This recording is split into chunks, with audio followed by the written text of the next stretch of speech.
தூத்துக்குடி மாவட்டம் சாத்தான்குளம் அருகே சூறாவளி காற்றின் காரணமாக சுமார் 30,000 வாழை மரங்கள் முறிந்து சேதமடைந்தன. அறுவடைக்கு தயாராக இருந்த வாழை மரங்கள் அனைத்தும் சூறாவளி காற்றில் சேதமடைந்ததால் அந்த பகுதி விவசாயிகள் வேதனை அடைந்துள்ளனர். இந்த சூழலில் இதுகுறித்து கணக்கெடுப்பு எடுத்து உரிய நிவாரணம் வழங்க விவசாயிகள் கோரிக்கை விடுத்துள்ளனர்.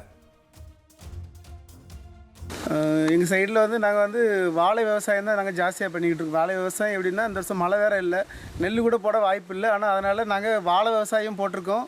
வாழை விவசாயம் தண்ணி இல்லாமல் இவ்வளோ கஷ்டப்பட்டு வளர்த்துருக்கோம். இப்போ வாழை அறுவடை இருக்கிற நேரத்தில் பார்த்து சூறாவளி காற்று மாதிரி அடித்து கிட்டத்தட்ட எங்கள் சைடில் இருக்க ஒரு 25-30,000 வாழைக்கு மேலே சுத்தமாக முறிச்சு வேரோட முறிச்சு கொலைகளெல்லாம் சாய்ச்சி போட்டு போயிட்டு.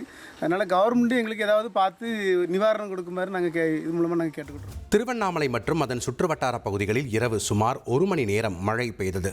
கடந்த சில நாட்களாகவே திருவண்ணாமலை மாவட்டத்தில் வெயிலின் தாக்கம் அதிகரித்து காணப்பட்ட நிலையில் அண்ணாமலை, வேங்கிக்கால், சோமாசிப்பாடி, கீழ்நாச்சி உள்ளிட்ட பகுதிகளில் 1 மணி நேரத்திற்கு மேலாக பலத்த இடியுடன் கனமழை பெய்தது. இதனால் குளிர்ச்சியான சூழல் ஏற்பட்டதால் பொதுமக்கள் மகிழ்ச்சி அடைந்தனர். உங்கள் தந்தி ஒன் தொலைக்காட்சியில் கர்ணன் தினமும் மாலை 5 மணிக்கு காண தவறாதீர்கள்.